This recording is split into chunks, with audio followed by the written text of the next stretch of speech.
ഇന്ന് നമുക്ക് വളരെ എളുപ്പത്തിൽ ഒരു സൂപ്പർ ടേസ്റ്റുള്ള ചിക്കൻ ബിരിയാണി തയ്യാറാക്കാം. അപ്പോൾ വീഡിയോ ആദ്യമായി കാണുന്നവരാണെങ്കിൽ ചാനൽ ഒന്ന് സബ്സ്ക്രൈബ് ചെയ്തേക്കണേ. വീഡിയോയ്ക്ക് ലൈക്ക് ചെയ്യുവാനും കമൻറ്റ് ചെയ്യുവാനും ബെല്ലൈക്കൺ പ്രസ് ചെയ്യുവാനും മറന്നേക്കല്ലേ. നമുക്ക് ചിക്കൻ ബിരിയാണി എങ്ങനെയാണ് തയ്യാറാക്കുന്നതെന്ന് നോക്കാം. ആദ്യം ബിരിയാണിക്ക് വേണ്ട സാധനങ്ങൾ പരിചയപ്പെടാം.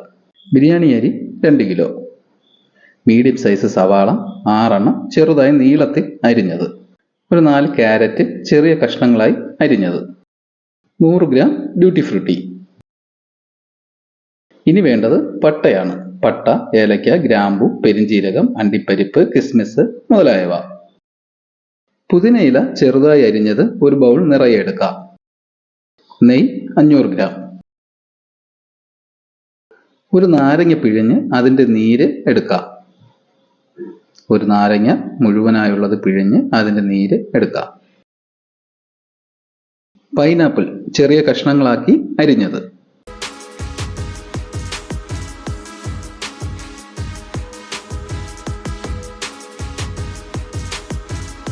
ഇതിൽ വേറെ എസൻസ് ഒന്നും നമ്മൾ ചേർക്കുന്നില്ല.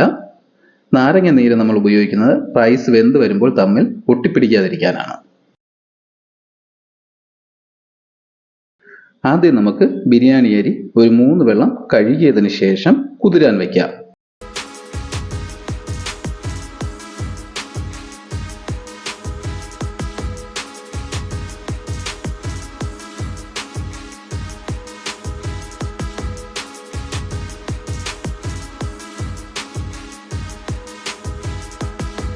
ഒരു 30 മിനിറ്റ് അരി ഇരുന്ന് നല്ലവണ്ണം കുതിർന്നു വരണം. എന്നാൽ പെട്ടെന്ന് ചോറ് വെന്ത് കിട്ടും. അരി കുതിരാൻ വച്ചതിന് ശേഷം നമുക്ക് അരി കുതിർന്ന് കിട്ടുന്ന സമയത്ത് ബാക്കി ചേരുവകൾ തയ്യാറാക്കാം. ആദ്യം നമുക്ക് സവാള വറുത്തെടുക്കണം. അതിനായി ഒരു ചീനിച്ചട്ടി ഗ്യാസിൽ വെച്ച് കൊടുത്തിട്ട് അതിലേക്ക് വെളിച്ചെണ്ണ ഒഴിച്ചു കൊടുക്കുക.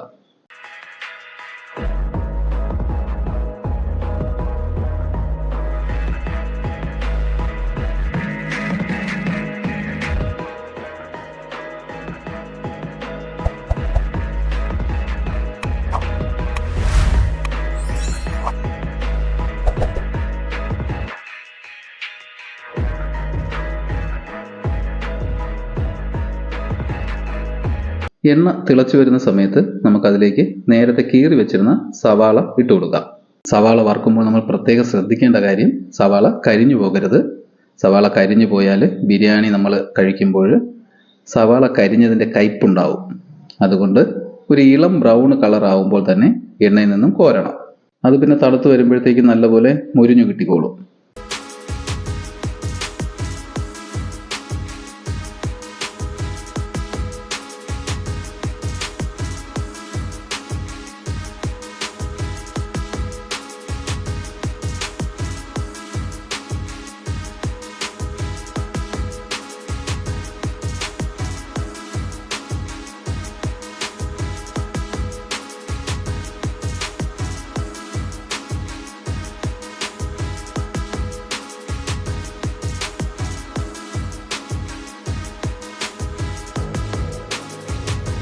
സവാള ഏകദേശം ഇളം ബ്രൗൺ ആയി കഴിഞ്ഞു. നല്ല കളറായി വന്നു. ഇത്രയും മതിയാവും. ഇനിയും സവാള എണ്ണയിൽ കിടന്നു കഴിഞ്ഞാൽ കരിഞ്ഞു പോകും. അതുകൊണ്ട് കരിഞ്ഞു പോകാതെ കോരിയെടുക്കാം.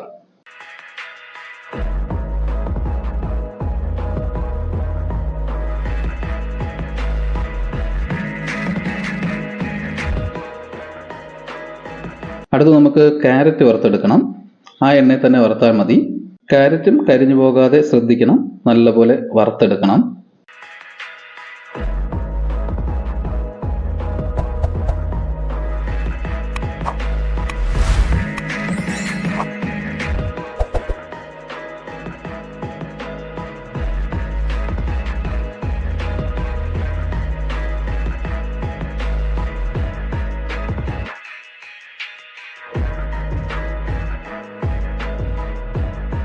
ക്യാരറ്റ് മുരിഞ്ഞു തുടങ്ങി.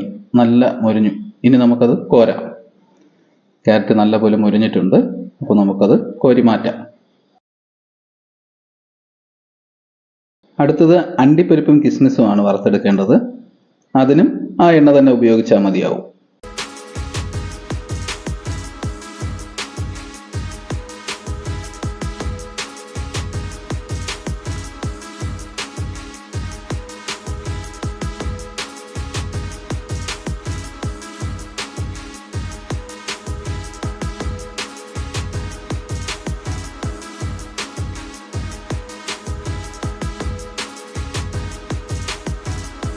അണ്ടിപ്പരിപ്പും കിസ്മിസും നല്ലപോലെ മൊരിഞ്ഞു. ഇനി അതും നമുക്ക് കോരി മാറ്റണം. എണ്ണയിൽ നിന്ന് നമുക്കത് കോരാം. അപ്പോൾ നമ്മുടെ ബിരിയാണിക്ക് വറുത്തെടുക്കേണ്ട ചേരുവകളൊക്കെ തയ്യാറായിട്ടുണ്ട്. ഇനി നമുക്ക് റൈസാണ് തയ്യാറാക്കേണ്ടത്. അതിനായിട്ട് നമുക്കൊരു ചെറിയ വാർപ്പ് അടുപ്പിൽ വെച്ച് കൊടുത്ത് 3/4 ഭാഗം വെള്ളം ഒഴിച്ച് തിളപ്പിച്ചെടുക്കാം.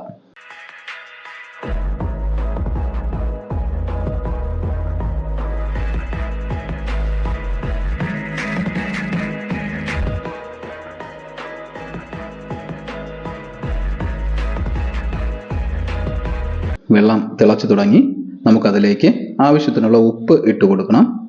ഉപ്പ് ഇട്ട് കൊടുക്കാം. ചോറിന് ഉപ്പ് രസം കിട്ടുന്നതിന് വേണ്ടിയാണ് ഉപ്പ് ചേർക്കുന്നത്. അപ്പോൾ അതിന് ആവശ്യത്തിനുള്ള ഉപ്പ് ഇട്ട് കൊടുക്കാം. ഇനി നമുക്ക് വെള്ളത്തിലേക്ക് കുറച്ച് മഞ്ഞപ്പൊടി കൂടി ഇട്ട് കൊടുക്കാം. മഞ്ഞപ്പൊടി ആവശ്യമുണ്ടെങ്കിൽ ഇട്ടാൽ മതി.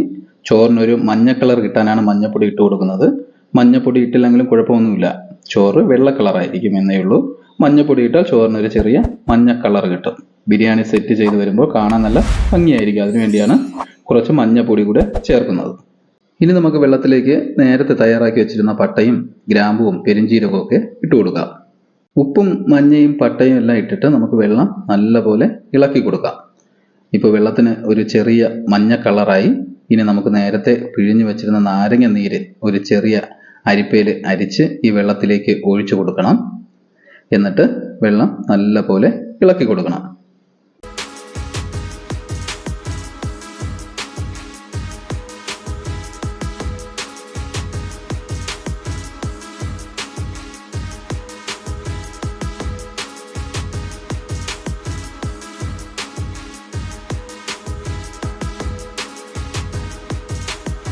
വെള്ളം നല്ലപോലെ തിളച്ചിട്ടുണ്ട്. ഇനി നമുക്ക് കുതിർക്കാൻ വെച്ചിരുന്ന അരി വെള്ളത്തിലേക്ക് ഇട്ട് കൊടുക്കാം. അരി ഇട്ടതിന് ശേഷം ഇടയ്ക്കിടയ്ക്കൊന്ന് ഇളക്കി കൊടുക്കണം.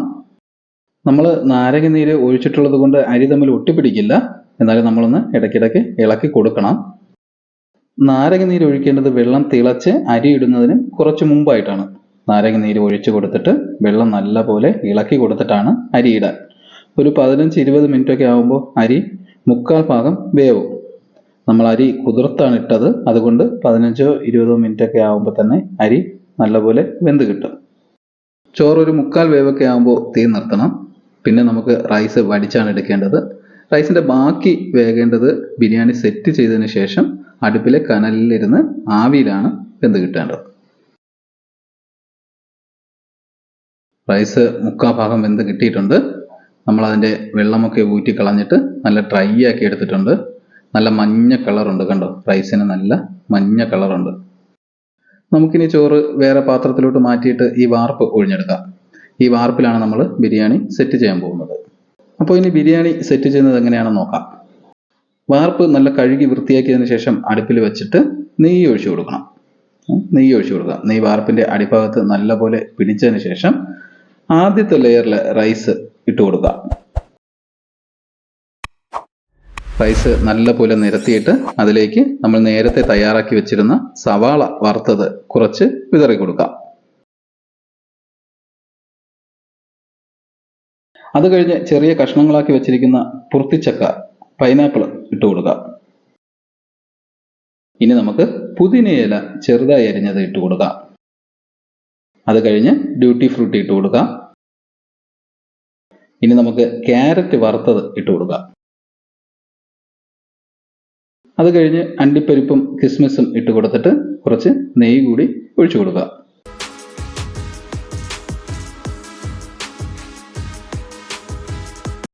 വീണ്ടും അടുത്ത ലെയർ റൈസ് ഇട്ട് കൊടുക്കണം. എന്നിട്ട് നല്ലപോലെ നിരത്തിയതിനു ശേഷം നമ്മൾ ആദ്യം ചെയ്തതുപോലെ സവാളയും അണ്ടിപ്പരിപ്പും കിസ്മിസും പൈനാപ്പിളും ക്യാരറ്റ് വറുത്തതും പുതിനയിലയും എല്ലാം നേരത്തെ ചെയ്തതുപോലെ തന്നെ ഇട്ട് കൊടുക്കുക. നമുക്ക് എത്ര ലെയർ റൈസ് ആണോ ഇടാനുള്ളത് അത്രയും ലെയറും ഇതുപോലെ തന്നെ ചെയ്യണം. എനിക്കിപ്പോൾ ഇതിൽ 3 ലെയർ ഇടാനുള്ള റൈസേ ഉണ്ടായിരുന്നുള്ളൂ. അതുകൊണ്ട് തന്നെ ഞാൻ 3 ലെയർ റൈസാണ് ഇട്ടത്. ഇതിൽ ഇനി സാധനങ്ങൾ ചേർക്കാം കേട്ടോ. രമ്പയില, ഗ്രീൻ പീസ്, ചെറി എന്നിവയെല്ലാം നമുക്ക് ചേർക്കാൻ പറ്റും. ഞാൻ തൽക്കാലം ഇതിൽ ഇത്ര സാധനങ്ങൾ മാത്രമേ ചേർക്കുന്നുള്ളൂ.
നിങ്ങൾ ചെയ്യുമ്പോൾ ഇതിൽ കൂടുതൽ സാധനങ്ങൾ വേണമെന്നുണ്ടെങ്കിൽ ചേർക്കാം.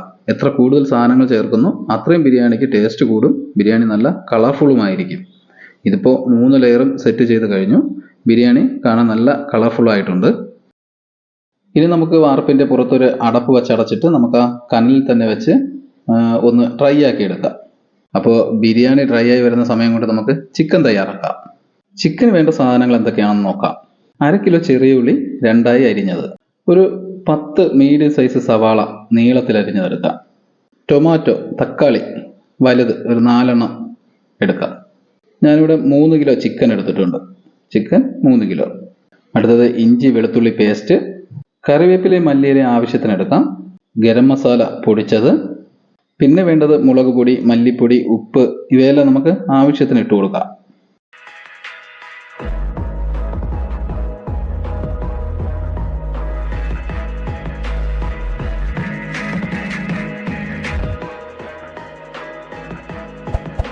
നമുക്കിനി ചിക്കൻ തയ്യാറാക്കാം. അപ്പോൾ ചിക്കൻ തയ്യാറാക്കുന്നത് എങ്ങനെയാണെന്ന് നോക്കാം. അതിനായിട്ട് ഒരു ചെറിയ ഉരുളി അടുപ്പിൽ വെച്ച് തീയിട്ട് കൊടുക്കാം. നമ്മൾ നേരത്തെ ബിരിയാണിക്ക് സവാളയും ക്യാരറ്റും ഒക്കെ വറുത്ത എണ്ണ ബാക്കിയുണ്ട്, അത് നമുക്ക് ഇതിലോട്ട് ഒഴിച്ചു കൊടുക്കാം. പുതിയ എണ്ണ എടുക്കണമെന്നില്ല, ഇത് ഇന്ന് തന്നെ എടുത്ത എണ്ണയാണ്, അതുകൊണ്ട് അത് ഒഴിച്ചു കൊടുത്താൽ മതിയാവും. എണ്ണ തിളച്ചു തുടങ്ങുമ്പോൾ അതിലേക്ക് ചെറിയ ഉള്ളി ഇട്ട് കൊടുക്കാം. ആദ്യം നമുക്ക് ചെറിയ ഉള്ളിയാണ് ഇടേണ്ടത്. ചെറിയ ഉള്ളി പകുതി വെന്തതിന് ശേഷമാണ് നമുക്ക് സവാള ഇടേണ്ടത്. അപ്പോൾ ചെറിയ ഉള്ളി ഏകദേശം വെന്ത് വന്നിട്ടുണ്ട്. ഇനി നമുക്ക് സവാള അതിലേക്ക് ഇട്ട് കൊടുക്കാം. നമ്മൾ നേരത്തെ കീറി വെച്ചിരുന്ന സവാള അതിലേക്ക് ഇട്ട് കൊടുക്കാം. സവാള നല്ല രീതിയിൽ വഴറ്റിയെടുക്കണം. അതിന് വേണ്ടി നമുക്ക് കുറച്ച് ഉപ്പ് കൂടി ഇട്ട് കൊടുക്കണം. ഉപ്പ് കൂടി ഇടുമ്പോൾ സവാള പെട്ടെന്ന് വെന്ത് കിട്ടും. സവാളയും ചെറിയ ഉള്ളിയും നല്ല രീതിയിൽ വഴറ്റിയെടുക്കണം. നമുക്ക് ഇതിലേക്ക് കുറച്ച് കറിവേപ്പില കൂടി ഇട്ട് കൊടുക്കാം. എല്ലാം കൂടെ നല്ലപോലെ യോജിച്ച് വരണം, അപ്പോൾ ചിക്കന് നല്ല ടേസ്റ്റ് ആയിരിക്കും.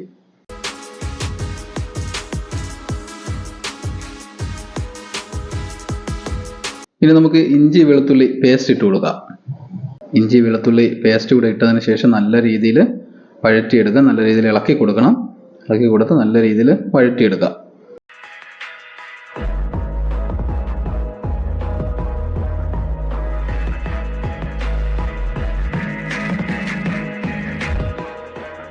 സവാള പകുതി വഴണ്ട് കഴിഞ്ഞു. ഇനി നമുക്ക് ഇതിലേക്ക് ടൊമാറ്റോ അരിഞ്ഞത് ഇട്ട് കൊടുക്കാം.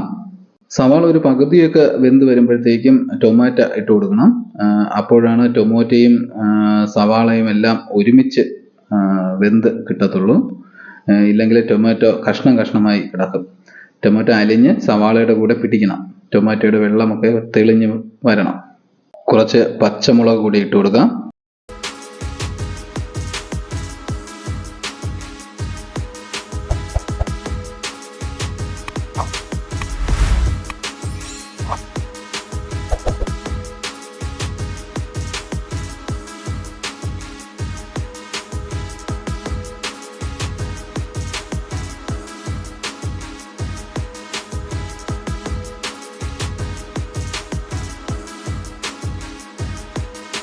ഇടയ്ക്കിടയ്ക്ക് കുറച്ച് കറിവേപ്പില ഇട്ട് കൊടുക്കുന്നത് നല്ലതാണ് കേട്ടോ. ചിക്കന് നല്ല മണം കിട്ടും. ഇടയ്ക്കിടയ്ക്ക് കുറച്ച് കറിവേപ്പില നമുക്ക് ഇട്ട് കൊടുക്കാം.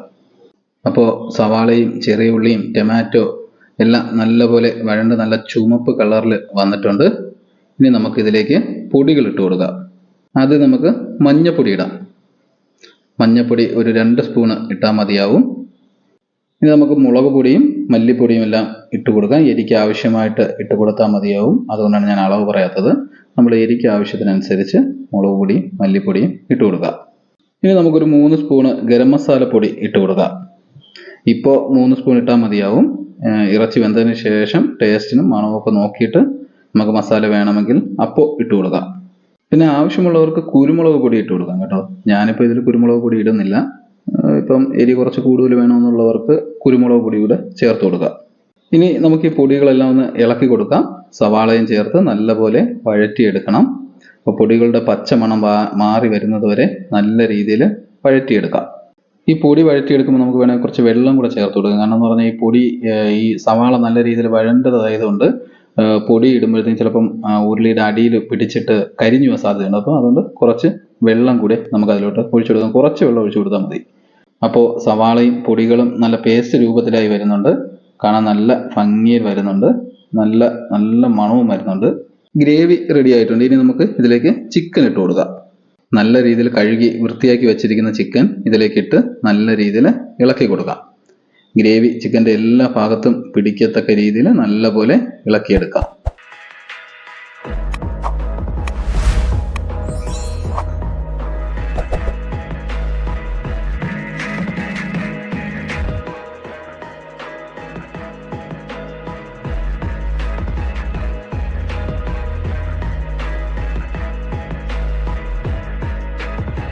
ഇത് കാണുമ്പോൾ തന്നെ അറിയാം നല്ല കളർഫുൾ ആണ്, അതുപോലെ തന്നെയാണ് ടേസ്റ്റും. അപ്പോൾ ചിക്കൻ്റെ ഗ്രേവി എല്ലായിടത്തും പിടിച്ചു. ഇനി നമുക്ക് ആവശ്യത്തിനുള്ള വെള്ളം ഒഴിച്ചു കൊടുക്കാം. ഒത്തിരി വെള്ളം ഒഴിക്കണ്ട, കാരണം ചിക്കനിൽ നിന്ന് വെള്ളം ഊറിയിറങ്ങും. അതുകൊണ്ട് 1-2 ഗ്ലാസ് വെള്ളം ഒഴിച്ചു കൊടുത്താൽ മതിയാവും. വെള്ളം കൂടിപ്പോയാൽ ഗ്രേവി ലൂസായി പോകും. വെള്ളം വറ്റുന്നത് വരെ ഇറച്ചി വേവിക്കാനും പറ്റില്ല, എങ്കിൽ ഇറച്ചി വെന്ത് അലിഞ്ഞു പോകും. അതുകൊണ്ട് ആവശ്യത്തിന് വെള്ളം ഒഴിച്ചു കൊടുത്താൽ മതിയാവും. ഇപ്പോൾ ഞാൻ 2 ഗ്ലാസ് വെള്ളമാണ് ഒഴിക്കുന്നത്.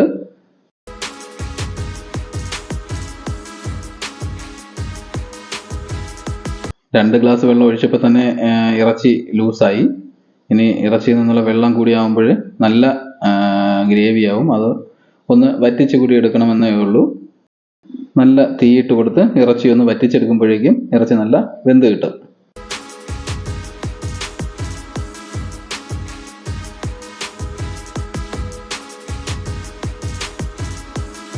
കണ്ടോ, വെള്ളമൊക്കെ വറ്റി വന്നിട്ടുണ്ട്. ഇറച്ചി നല്ല രീതിയിൽ വെന്തു, വെള്ളമൊക്കെ വറ്റി, ഗ്രേവി നല്ല കുറുകി വന്നിട്ടുണ്ട്. അപ്പോൾ ഇനി ഇതിലേക്ക് മല്ലിയില ഇട്ട് കൊടുക്കാം. ഞാനിത്തിരി കൂടുതൽ മല്ലിയില ഇടുന്നുണ്ട്, നിങ്ങൾ ഇത്ര ഇടണമെന്നില്ല. ഞാനിത്തിരി മണം കൂടുതൽ കിട്ടാൻ വേണ്ടിയാണ് ഇത്തിരി കൂടുതൽ മല്ലിയില ഇടുന്നത്.